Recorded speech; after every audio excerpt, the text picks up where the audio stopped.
Hello and welcome back to Robinsunne Art Studio. My name is Robinsunne. Please like, comment, subscribe, and share. You know what? I've been thinking about doing some sort of giveaway to my subscribers. I'll have to think about that because it would be fun to do a giveaway.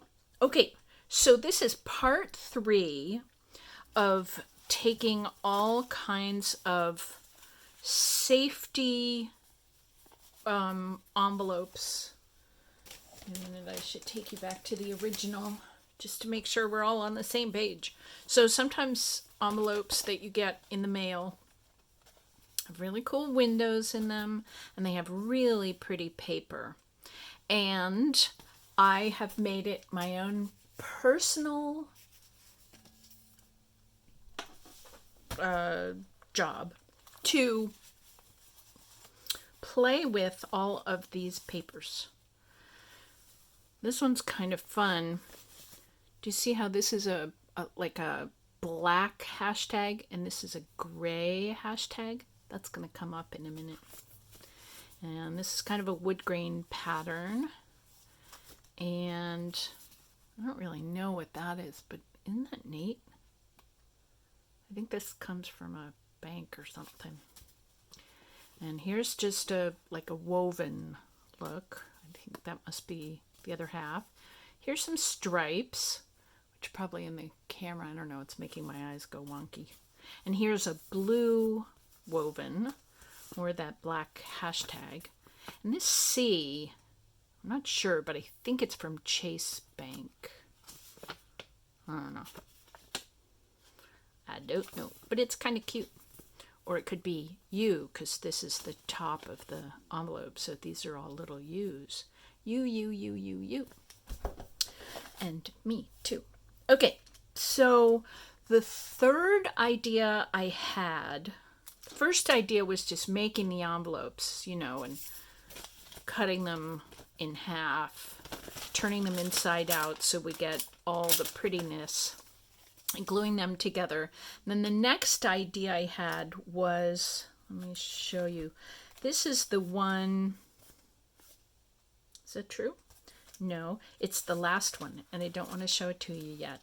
But it's using washi tapes to kind of take care of the fact that sometimes I don't open envelopes in a measured and mannered way, but I just kind of yank them apart because I forget I like to do this. And so the edges get torn, and then you can't make a pocket very easily.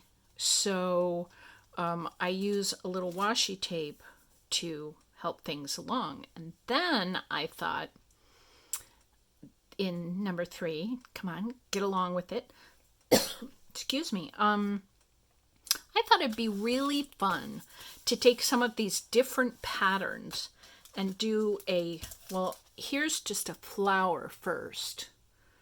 So there's a 5-petaled flower, and there's a 5-pointed star, and the word inspire, and some washi tape. And on the other side, there's a little bit of washi tape. And inside is one of my cards that was made on my jelly plate with some deli paper. You can tell because of the little pointies. Yeah, so this was one of those.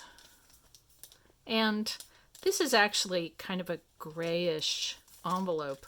So I could have used gray in there, except I make a lot of books that have blue in them. So this will come in very handy. And it's just fun, using the window to show us where we are. And then on this one, I wanted to make a stacked envelope. What if I did this? So can you see the 5-pointed petals there? And then here's a bigger 5-pointed flower. This one points up, and this one has 2 points at the top. And then this third one back here has the point going at the top. And this is tin foil way back here. And that one has the 2 points at the top. And I just wanted to let you know, I kind of was trying to figure out how best to like glue the tin foil and how to glue things. Like on this one, let's see if I can show you. Yes, there, we just got it. So you see how the acetate window goes all the way across both spaces. And I was wondering how I was going to glue the paper down to plastic. Now, I usually use the Elmer's glue that's inside of this bottle, but I thought on plastic. This is basically plastic and plastic and plastic. Probably it was split apart. So on the windows, this little acetate thing here and the metal tin foil down there, I used Fabri-Tac. Well, it says it does glass, bonds, fabrics, lace, glass, leather, wood, and trims. So, yeah, I mean, if you can glue onto glass, I would think you could glue pretty safely and pretty durably onto metal and onto the plastic of the windows. So I tried that and it seems to be working very well. I also, and you'll see this further on, used this Tombow aqua glue on the tinfoil, and that's also working pretty well. So go figure. So this, I did a punch of a flower first out of one of the envelopes and then out of some black, just to really help us see it, because you do have to kind of get up close and personal to see the differences of the patterns. So the woven-y look of this flower wasn't showing up all that well on. Check this out. Isn't this, I showed this to you on the last video. It's just a really unique pattern. This is the only envelope I have that has this pattern. It's just really cool, yeah? So there's that. Here's another card. See how this flower is made out of a woven pattern? This is the background. And you can see the background of this envelope through the hole that I punched here. So don't throw anything away again. And there's that. I put a little washi tape on that. Thank goodness I've got great cardstock. This one's awfully fun. So this is where I used some of the Tombow. Now, it has kind of warped the paper the way wet glue can sometimes warp paper. That's happening with the Tombow. However, I just really think that the Elmer's that's in here wouldn't have lasted very long. And I have this feeling with the Tombow that it will. I don't really know why. It doesn't specifically say ideal for photos. I don't know, and it's washable and everything, but still, it seems to have a very good hold on this. So, in my general, let's make pretty patterns, let's make objects out of the envelope papers. I also thought I'd make a feather because, you know, I like feathers, and birds are symbolic of conversations with heaven, and just seemed like a good idea.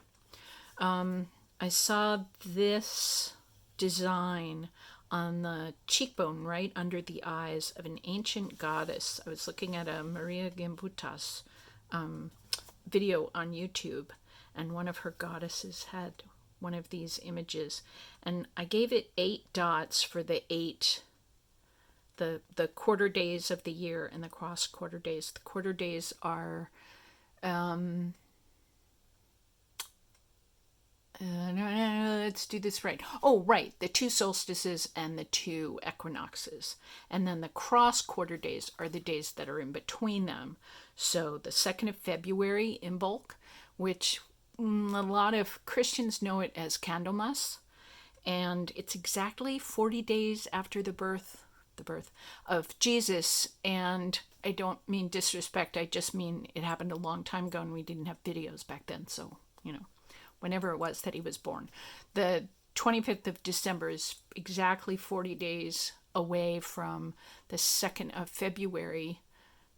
And the Jewish culture back in the time of Mary and Joseph and Jesus was that a woman was considered unclean after she gave birth, and it took 40 days to kind of wear the stink off, or something, whatever.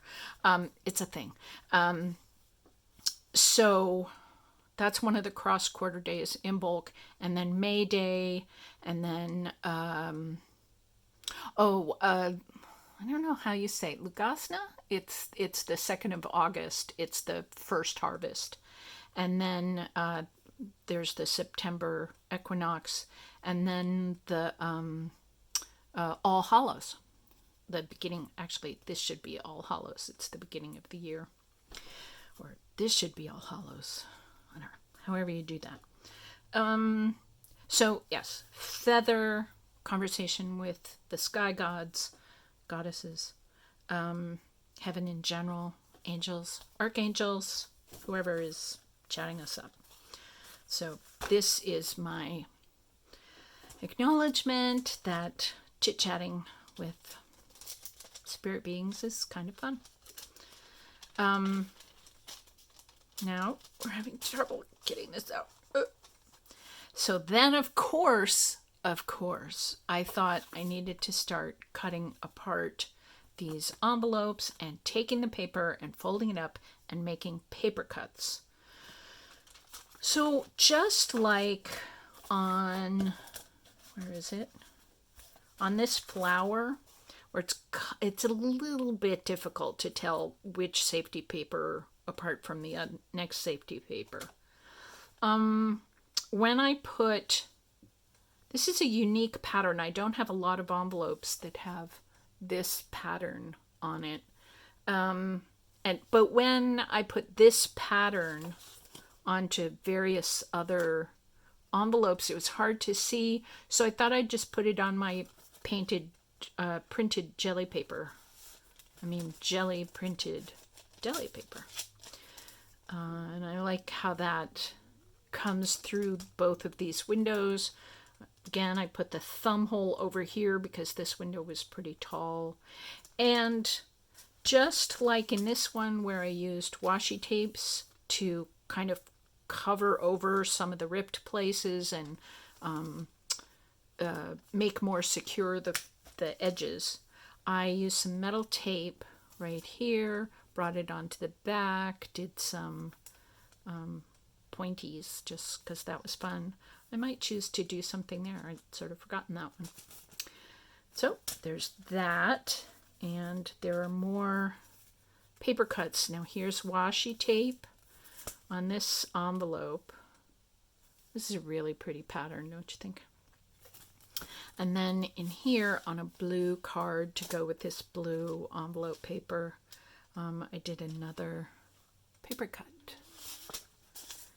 And this is in the last video I did, there was one that had a tear and it came all the way down here. So I just took lots of different bits of washi tapes and covered up the torn places, taped up the edges,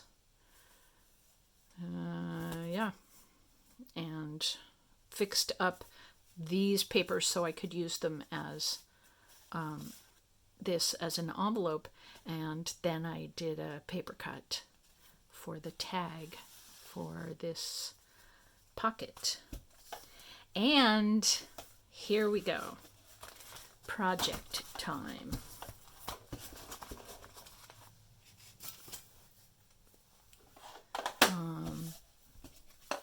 On this envelope, we have washi papers that are covering up some of the white and torn places. This was, it was one I ran out of, and I just put glue on the part that still had some paper underneath. It was the end of the roll, so I just glued it on. So that was this envelope.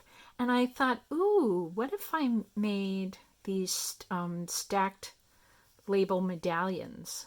So I'm going to do that with you right now. And this is also a fan fold. Now, can you see that okay?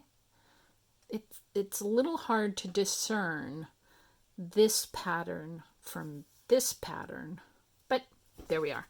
And this card has some pearls on it, which are lovely. Woman needs her pearls. So let's talk about how to make a stacked label medallion. I've taught you this before, but I thought it'd be fun to do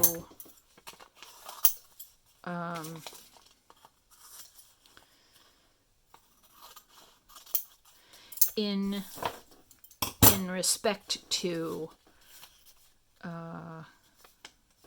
actually, let's do it inside out so I can do a little drawing of pictures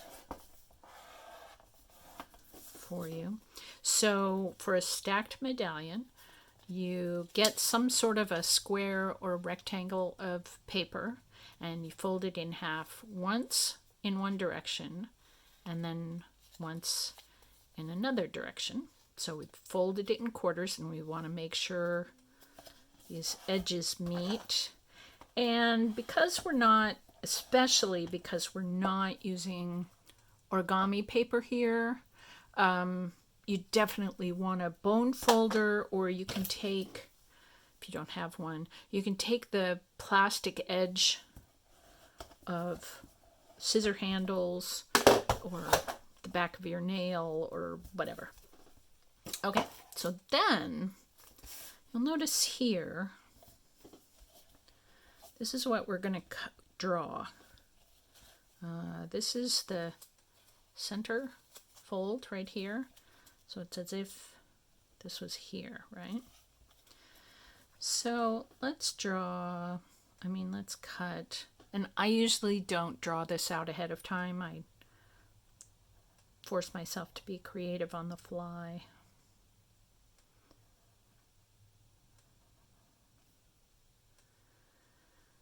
Oh, do I like this? Well, let's just pretend we do.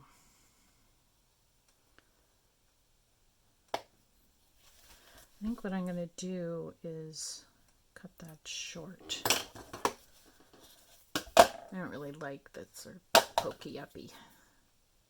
So we're only cutting on the two sides that have open papers. Don't cut on the sides that have folds, because we need this to be all one piece. Let's do this. So cut down.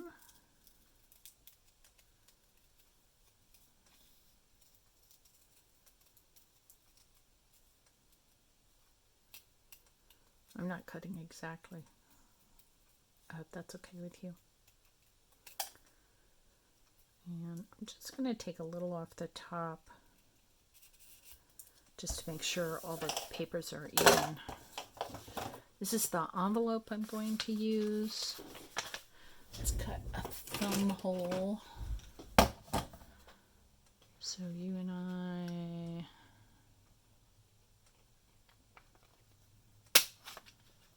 both know what I think I'm doing.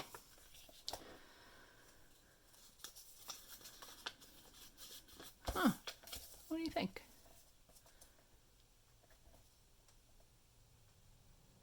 Do I want this more rounded? I might hate this decision, but I'm gonna.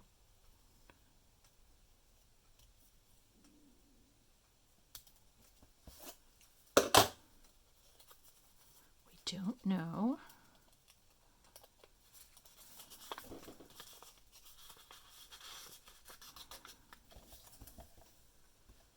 What do you think?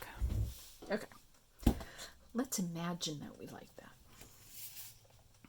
Now this has to go on here, and it has to be a little bit more visible. Because you see, if I put that right there, I don't know, actually in the camera that's pretty visible.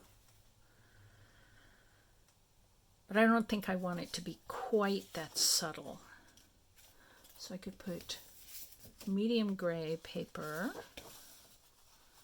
I could put, wait, I don't think I like that.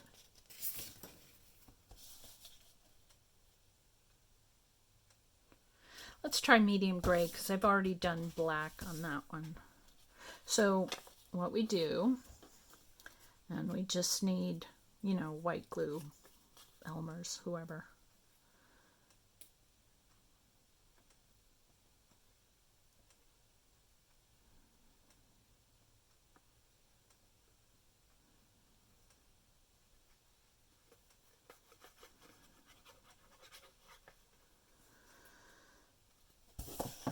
Let's do it this way.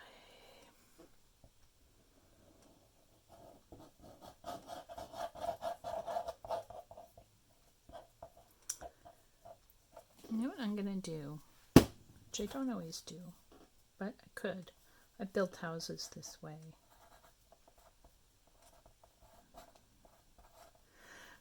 Write something on the paper that's not going to show energy that you would like to put forth in the world.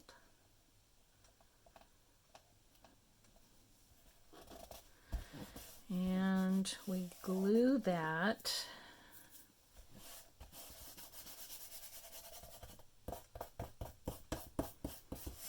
down. I still have enough time. My camera won't turn off on me just yet, but I'm going to have to be quick. We spend a lot of time chit-chatting. Okay, get rid of some of this paper.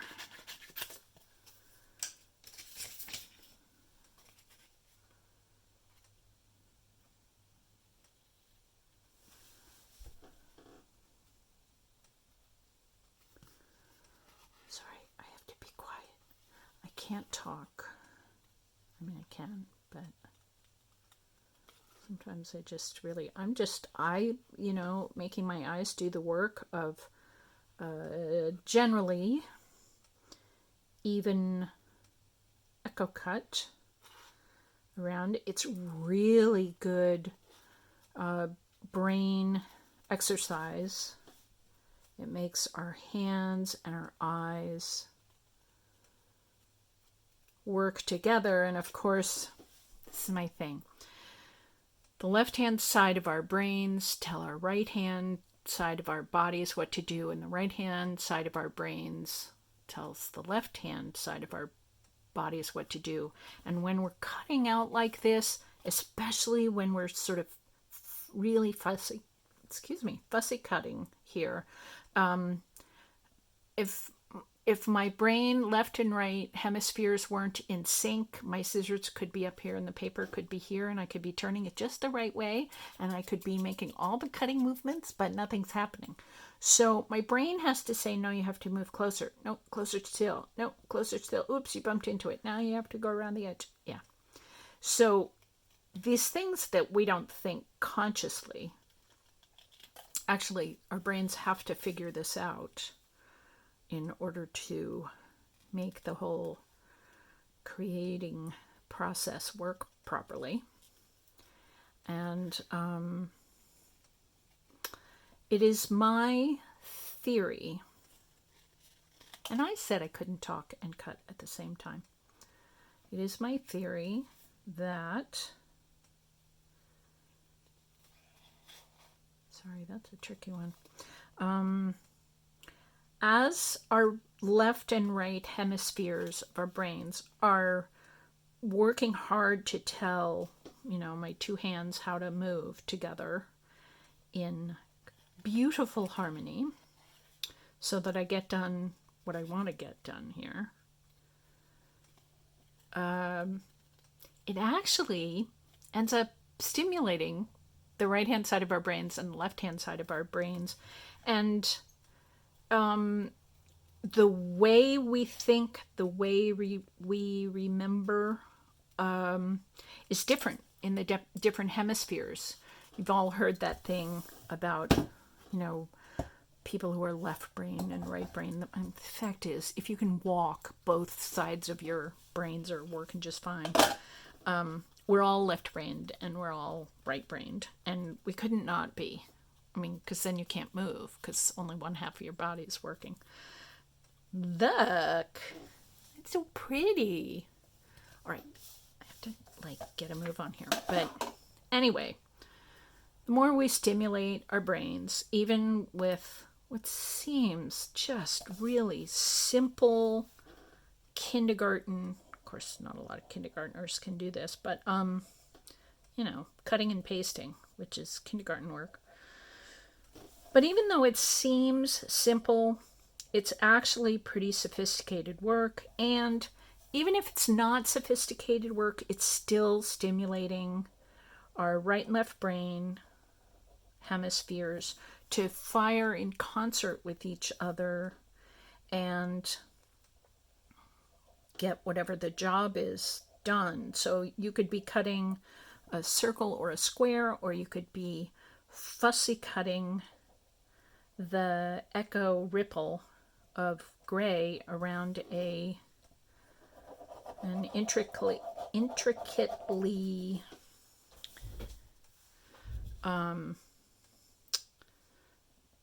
designed label medallion. And so that's a good thing. And it makes our brain hemispheres work together. And so our memories are clearer. Everything is clearer. I mean, all the conversation between both sides of our brain is clearer because we're using them together.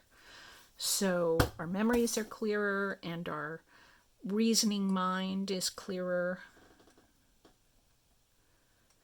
And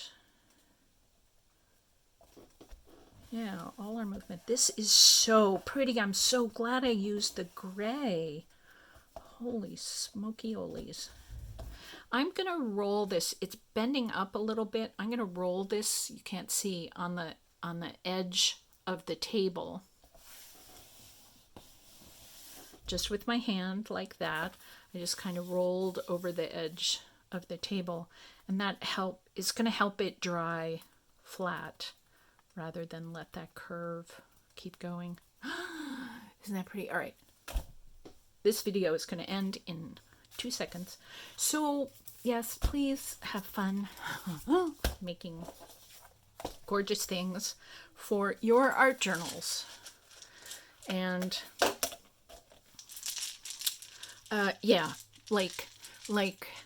cut out. My blessing for you is to have lots of paper to cut out and make your brain work a little bit hard so that you're a very smart person. May we all be very smart and intelligent in our lives, because heavens to Betsy, I think we need that in our world at this moment in time. We need to be wonderful. Bye.